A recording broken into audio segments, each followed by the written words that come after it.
فاعوذ باللہ من الشیطان الرجیم بسم اللہ الرحمن الرحیم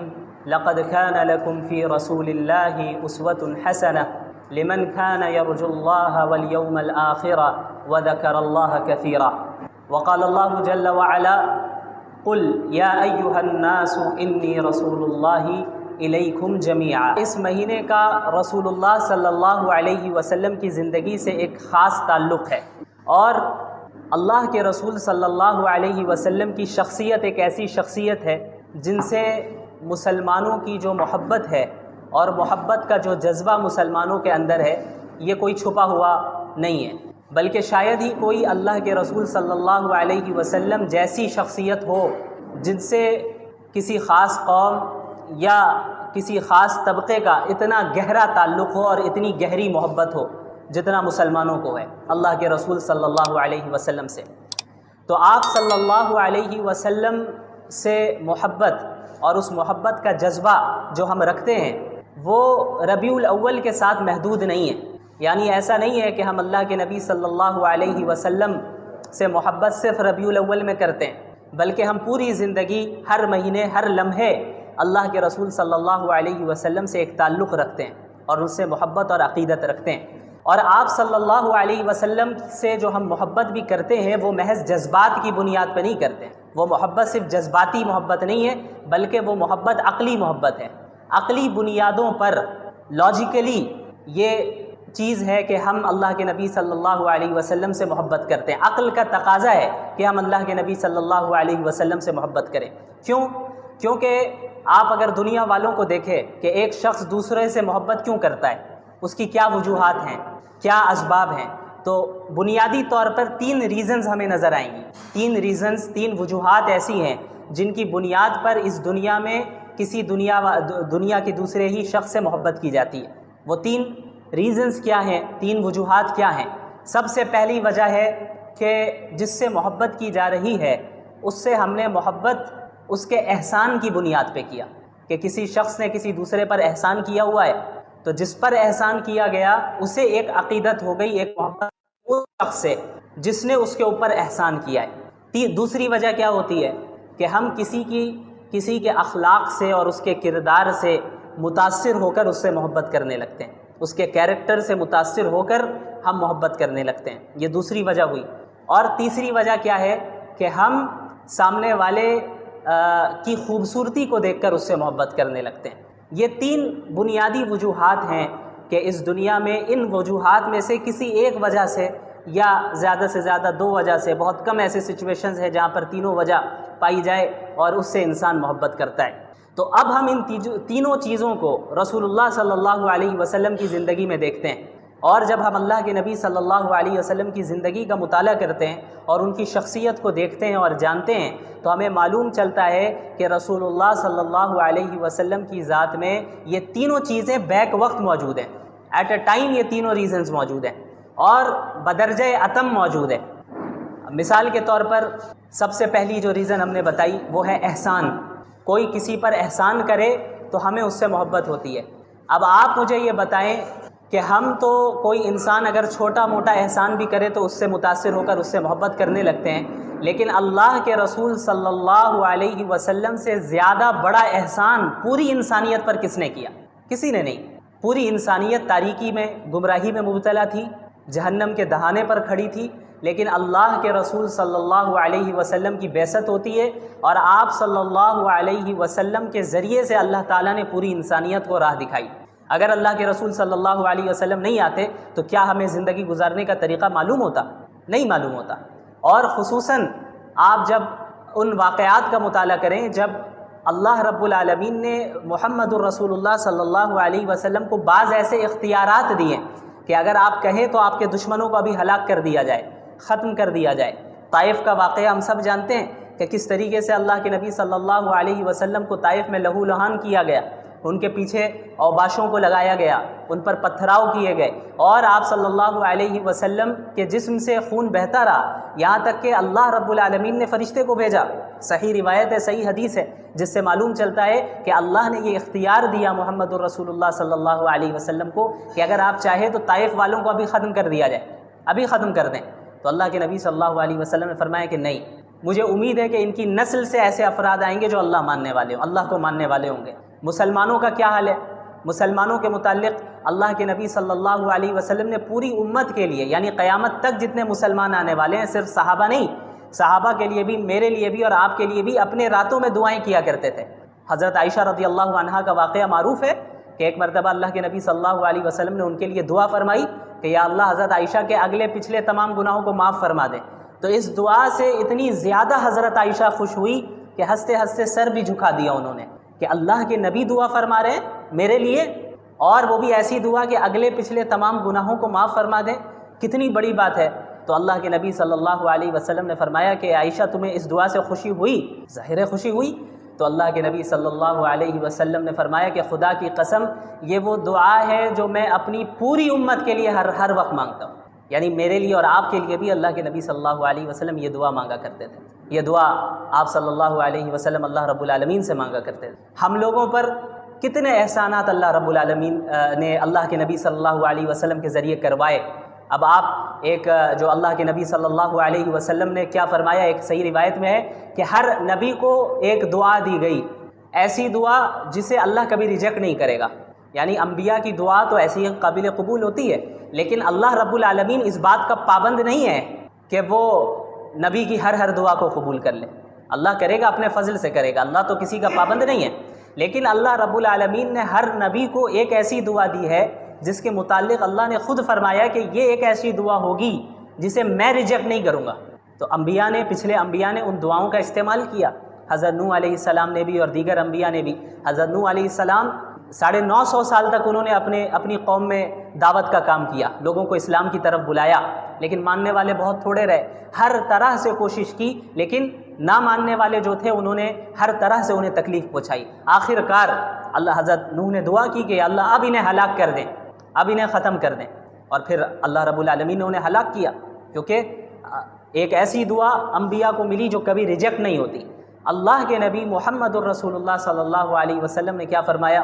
کہ اس دعا کو میں نے ابھی تک اس دنیا میں استعمال نہیں کیا ہے، اس آپشن کو میں نے ابھی تک استعمال نہیں کیا، حدیث کا مفہوم ہے، اس کو میں نے قیامت کے دن کے لیے رکھا ہے کہ میں اس دن اپنی امت کے لیے سفارش کروں گا کہ یا اللہ آپ نے مجھے ایک دعا دی ہے، ایک ایسا موقع دیا ہے کہ جس کو آپ کبھی ریجیکٹ نہیں کریں گے۔ یہ اس کو حالانکہ اللہ کے نبی صلی اللہ علیہ وسلم سے زیادہ کسی نبی کو تکلیف نہیں پہنچائی گئی، جتنے انبیاء آئے سب سے زیادہ تکلیف اگر کسی کو پہنچائی گئی ہے تو وہ محمد الرسول اللہ صلی اللہ علیہ وسلم، سب سے زیادہ تکلیف ہر اعتبار سے۔ تو اللہ کے نبی صلی اللہ علیہ وسلم چاہتے تو دنیا ہی میں اس کا استعمال کر لیتے۔ یہ دعا بھی مانگی جا سکتی تھی کہ یا اللہ معاملہ آسان فرما دے اور کوئی میری مخالفت نہ کرے، معاملہ آسان فرما دے، مجھے تکلیف نہ دی جائے، میرے گھر والوں کو شہید کیا جا رہا ہے، تکلیف پہنچائی جا رہی ہے، صحابہ کو شہید کیا جا رہا ہے، یہ نہ ہو، یہ بھی مانگی جا سکتی تھی یہ دعا۔ لیکن اللہ کے نبی صلی اللہ علیہ وسلم نے اس آپشن کو محفوظ رکھا، بچا کے رکھا کہ قیامت کے دن پوری امت کے لیے سفارش کروں گا، کہ آپ نے جو یا اللہ آپشن دیا تھا، اختیار دیا تھا، وہ میں آج اختیار کرتا ہوں، اور میری امت کو جو ہے اپنے فضل سے اس کی مغفرت فرما دے۔ تو یہ اس سے بڑا احسان پوری انسانیت پر کیا ہو سکتا ہے؟ اس سے بڑا احسان کوئی ہو سکتا ہے؟ آپ صلی اللہ علیہ وسلم نے فرمایا کہ میری اور تمہاری مثال اس شخص کی طرح ہے جو ایک آگ جلائے اور آگ پر پروانے گر رہے ہو، جو کیڑے آتے ہیں پروانے گرتے ہیں، روشنی کی طرف جاتے ہیں، آگ کی طرف، ان پروانوں کو تو نہیں معلوم کہ یہ آگ ہے، وہ قریب جائیں گے جل جائیں گے، وہ تو صرف روشنی دیکھ کے قریب جا رہے ہیں، اور وہ شخص ان پروانوں کو آگ سے دور کرتا رہتا ہے، زبردستی ہٹاتا ہے۔ اللہ کے نبی صلی اللہ علیہ وسلم نے فرمایا کہ میری اور تمہاری مثال بھی یہی ہے کہ تم جہنم میں کودے جا رہے ہو اور میں تمہاری کمر سے پکڑ کر تمہیں جہنم سے دور کر رہا ہوں، کہ تمہیں تو وہ روشنی نظر آ رہی ہے، تمہیں وہ جو دنیا کی چمک دمک ہے، جو زیب و زینت ہے، وہ تمہیں اٹریکٹ کر رہی ہے، تم اس کے قریب جا رہے ہو، لیکن اس کا نقصان کیا ہونے والا ہے تم ابھی نہیں جان رہے۔ وہ اسی شخص کی طرح، اسی پروانے کی طرح ہے جو روشنی دیکھ کر آگ پر کی طرف جاتا ہے، لیکن جب آگ میں گر جائے تب پتہ چلتا ہے کہ یہ تو آگ ہے، جل کر ختم ہو گئے۔ ایک بچہ اگر کہیں چھت میں ہو اور وہ کنارے کی طرف جائے تو ماں باپ فوراً اسے روکتے ہیں اسے۔ اس بچے کو اتنا، ابھی اگر 2-3 سال کا بچہ ہو تو اس کو اتنا کانشیس تو نہیں ہوتا ہے اس کے پاس کہ وہ ہر چیز کو سمجھ سکے، وہ کنارے پہ بھی جاتا ہے، ہو سکتا ہے کچھ ایسی حرکت کر لے کے گر جائے، لیکن ماں باپ کیا ہوتے ہیں، زبردستی کھینچ کر اسے کونے سے لائیں گے بیچ میں، اور اس کھینچنے میں ہو سکتا ہے وہ بچہ گرے بھی، اسے خراش بھی آ جائے، لیکن اس چھوٹی تکلیف کو برداشت کر لیا جاتا ہے کس سے بچنے کے لیے؟ بڑی تکلیف سے بچنے کے لیے، جو اگر نیچے گر جاتا وہ بچہ تب تو موت ہو جاتی۔ اسی طرح اللہ کے رسول صلی اللہ علیہ وسلم پوری انسانیت کو جہنم کے دہانے پہ جو انسانیت کھڑی ہے اور بس گرنے ہی والی ہے، اس کو انسانوں کو کمر سے پکڑ پکڑ کر دور کر رہے ہیں، انہیں بچا رہے ہیں کہ بھائی کہاں جا رہے ہو، کیا کر رہے ہو، کس چیز سے اٹریکٹ ہو رہے ہو، تم اپنا نقصان کیوں کر رہے ہو؟ یہ بڑا نقصان ہے۔ اسی لیے اب اسلامی احکامات بعض ایسے ہوتے ہیں جو ہو سکتا ہے ہمیں اپنی خواہش کو دبانا ہو اور اسلامی حکم کو فالو کرنا پڑے، کچھ تکلیف ہو ظاہری طور پہ، تو یہ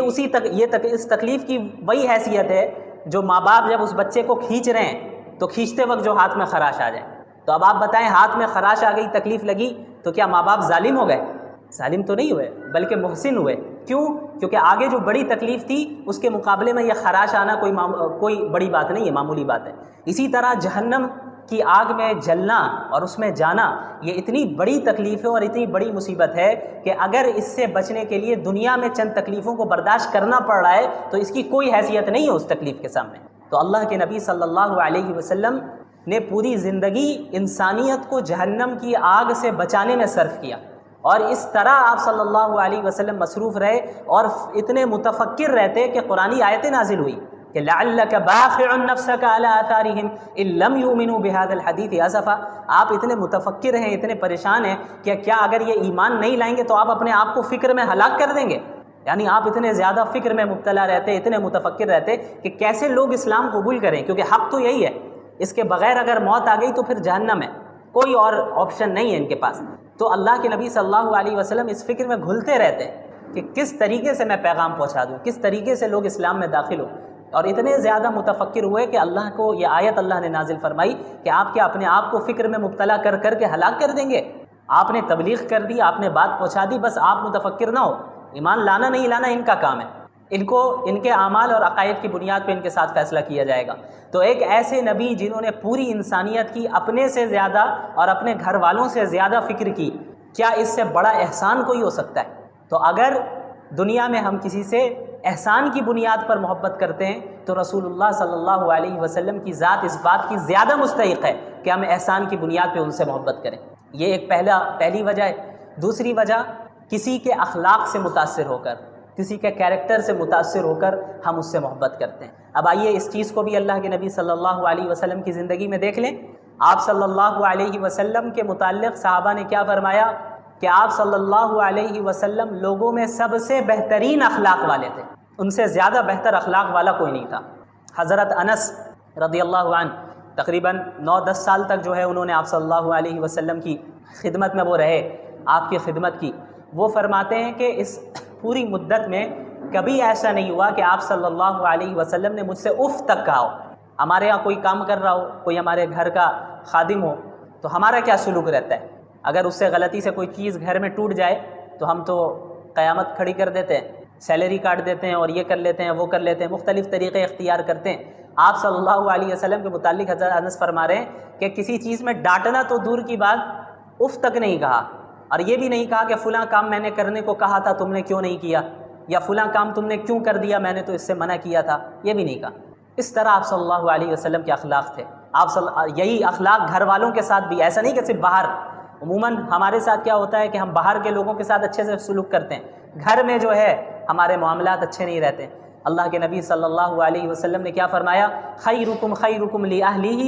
وانا خیرکم لأہلی۔ تم میں سب سے بہترین شخص وہ ہے جو اپنے گھر والوں کے ساتھ اچھا سلوک کرے، اپنی گھر والی کے ساتھ اچھا سلوک کرے، اور تم میں سب سے زیادہ اپنی گھر والی کے ساتھ اچھا سلوک کرنے والا میں ہوں۔ یعنی میری اتباع کرو اس چیز میں بھی کہ اپنے گھر والوں کے ساتھ بھی حسن سلوک، ان کے ساتھ بھی بد اخلاقی کے ساتھ پیش نہیں آنا۔ حضرت عائشہ رضی اللہ عنہا سے مروی ہے غالباً کہ صحیح روایت ہے کہ اللہ کے رسول صلی اللہ علیہ وسلم کے متعلق فرمایا گیا کہ ما ضرب رسول اللہ صلی اللہ علیہ وسلم خادما له ولا امرأة ولا ضرب بيده شيئا، کہ آپ صلی اللہ علیہ وسلم نے پوری زندگی میں نہ کسی اپنے خادم پر ہاتھ اٹھایا، نہ کسی عورت پر ہاتھ اٹھایا، اور انسانوں کو مارنا تو ہاتھ اٹھانا تو دور کی بات، کسی چیز کو بھی ہاتھ سے نہیں مارا۔ اب ہمارے یہاں کیا ہوتا ہے، ہمیں غصہ آ جائے تو ہم کیا کرتے ہیں کہ چیزوں کو اٹھا پٹک کرنا شروع کر دیتے ہیں۔ اللہ کے رسول صلی اللہ علیہ وسلم کے متعلق فرمایا جا رہا ہے کہ کسی عورت کو مارنا، کسی انسان کو مارنا یہ تو ہوا ہی نہیں، اور یہ تو دور کی بات، آپ نے کسی چیز کو بھی ہاتھ سے بھی دھکا نہیں دیا کہ دھکا دے کر یا کسی چیز کو مارا ہو، ہاتھ سے ایسا نہیں کیا۔ یہ آپ صلی اللہ علیہ وسلم کے اخلاق تھے، اور آپ صلی اللہ علیہ وسلم کا جو کردار اور مختلف جو انسان کے کردار کے اندر جو خصوصیات ہوتی ہیں، شجاعت ہے اور دوسری چیزیں ہیں، سخاوت ہے، یہ ساری چیزیں آپ صلی اللہ علیہ وسلم کے تھیں۔ آپ صلی اللہ علیہ وسلم سے زیادہ سخی بھی کوئی نہیں تھا، جو ہوتا اس کو بھی صدقہ کرتے، اور آپ صلی اللہ علیہ وسلم سے زیادہ بہادر بھی کوئی نہیں تھا۔ حضرت علی رضی اللہ عنہ فرماتے ہیں کہ دوران جنگ بھی جب کبھی صورتحال ایسی ہو جاتی کہ بہت شدید جنگ شروع ہو گئی ہے، زبردست، دونوں طرف سے ایک دم زبردست جنگ شروع ہو گئی اور حالات بہت سنگین ہو گئے، تو حضرت علی فرماتے ہیں رضی اللہ عنہ کہ ہم اللہ کے نبی صلی اللہ علیہ وسلم کی آڑ میں رہا کرتے، یعنی آپ سب سے آگے رہتے، صحابہ آپ صلی اللہ علیہ وسلم کے پیچھے رہتے اور بچاؤ کرتے۔ تو یہ آپ صلی اللہ علیہ وسلم کی بہادری بھی ہے، جو لیڈرشپ کی جو خصوصیات ہے، لیڈر ہونے کی، اور کیریکٹر کی جو دیگر خصوصیات ہے۔ ایک انسان کا ہم جو کہتے ہیں کہ کیریکٹر یہ بہت ہی درست ہے، بہت اچھا ہے، اس کے اخلاق بہت اچھے ہیں، وہ ساری چیزیں بیک وقت بدرجہ کمال آپ صلی اللہ علیہ وسلم کے اندر موجود۔ تو اگر ہم کسی سے اس دنیا میں اچھے کیریکٹر اور اچھے اخلاق کی بنیاد پر محبت کرتے ہیں تو عقل کا یہ تقاضا ہے کہ اللہ کے نبی صلی اللہ علیہ وسلم کی ذات اس بات کی زیادہ مستحق ہے کہ اچھے اخلاق اور اچھے کیریکٹر کی بنیاد پر ان سے محبت کی جائے۔ تیسری چیز کیا ہے؟ خوبصورتی۔ کسی کی خوبصورتی کو دیکھ کر ہم متاثر ہو گئے، کسی کی کوئی زیادہ خوبصورت ہے تو ہم اس سے محبت کرنے لگ گئے، دنیا میں ایسا ہوتا ہے۔ تو اب اس چیز کو اللہ کے نبی صلی اللہ علیہ وسلم کی زندگی میں اگر ہم دیکھیں اور آپ صلی اللہ علیہ وسلم کی ذات کو دیکھیں تو ہمیں پتہ چلتا ہے کہ آپ صلی اللہ علیہ وسلم سے زیادہ خوبصورت بھی کوئی نہیں تھا۔ صحابہ نے جہاں یہ فرمایا کہ آپ صلی اللہ علیہ وسلم سے زیادہ با اخلاق کوئی نہیں تھا، وہیں یہ بھی فرمایا کہ آپ صلی اللہ علیہ وسلم سے زیادہ خوبصورت بھی کوئی نہیں تھا۔ ایک مرتبہ رات کے وقت اللہ کے نبی صلی اللہ علیہ وسلم رات کے وقت باہر تشریف لاتے ہیں تو ایک صحابی فرماتے ہیں کہ میں آپ کو دیکھ رہا ہوں اور چاند کو دیکھ رہا ہوں، آپ کو دیکھ رہا ہوں اور چاند کو دیکھ رہا ہوں کہ کون زیادہ خوبصورت ہے۔ تو اس سے آپ اندازہ لگائیں کہ اللہ کے نبی صلی اللہ علیہ وسلم کتنے زیادہ خوبصورت ہیں۔ اور بعض اسلامی شعراء نے یہ اشعار بھی گئے کہ وَأَحْسَنَ مِنْكَ لَمْ تَرَ قَطُّ عَيْنِي وَأَجْمَلَ مِنْكَ لَمْ تَلِدِ النِّسَاءُ خُلِقْتَ مُبَرَّأً مِنْ كُلِّ عَيْبٍ كَأَنَّكَ قَدْ خُلِقْتَ كَمَا تَشَاءُ، کہ آپ سے زیادہ خوبصورت میری آنکھوں نے کسی اور کو دیکھا ہی نہیں۔ وَأَحْسَنَ مِنْكَ لَمْ تَلِدِ النِّسَاءُ، اور آپ سے زیادہ خوبصورت کسی عورت نے آج تک جنا نہیں، اس طرح شخص اتنا خوبصورت کوئی پیدا ہوا ہے۔ وَأَجْمَلَ مِنْكَ لَمْ تَلِدِ النِّسَاءُ خُلِقْتَ مُبَرَّأً مِنْ كُلِّ عَيْبٍ، آپ اس طرح پیدا کیے گئے ہیں، اس طرح آپ کو اللہ نے بنایا ہے کہ گویا کوئی آپ کے اندر کوئی عیب ہے ہی نہیں، آپ بغیر کسی عیب کے پیدا کیے گئے۔ كَأَنَّكَ قَدْ خُلِقْتَ كَمَا تَشَاءُ، گویا کہ ایسا محسوس ہوتا ہے کہ گویا آپ کو اس طرح بنایا گیا ہے جس طرح آپ خود چاہتے ہیں۔ یعنی اگر ایک انسان کو خود اختیار مل جائے کہ بھئی تمہارا جسم اور تمہاری خوبصورتی ویسی رہے گی جیسا تم چاہتے ہو، تو ایک انسان کیا کرے گا؟ ہر عیب کو اپنے آپ سے دور کرے گا اور چاہے گا کہ ہم سب سے خوبصورت ہو۔ تو اللہ کے نبی صلی اللہ علیہ وسلم کی جسمانی خوبصورتی بھی اتنی زیادہ تھی کہ شاعر کہہ رہا ہے، اسلامی شاعر ہے، وہ کہتے ہیں کہ آپ اس طرح اتنے بے عیب جسمانی اعتبار سے پیدا کیے گئے ہیں کہ گویا آپ اپنے اختیار سے پیدا کیے گئے، جس طرح آپ کو بننا تھا ویسا آپ کو بنا دیا گیا۔ تو یہ آپ صلی اللہ علیہ وسلم کی خوبصورتی ہے۔ تو اگر دنیا میں خوبصورتی کی بنیاد پہ محبت کی جاتی ہے تو عقل کا تقاضا یہ ہے کہ رسول اللہ صلی اللہ علیہ وسلم سے خوبصورتی کی بنیاد پہ زیادہ محبت کی جائے۔ تو رسول اللہ صلی اللہ علیہ وسلم کی جو محبت ہے یہ محض جذباتی بنیاد پہ نہیں ہے، ہماری محبت رسول اللہ صلی اللہ علیہ وسلم سے ریشنل بنیادوں پر بھی ہے۔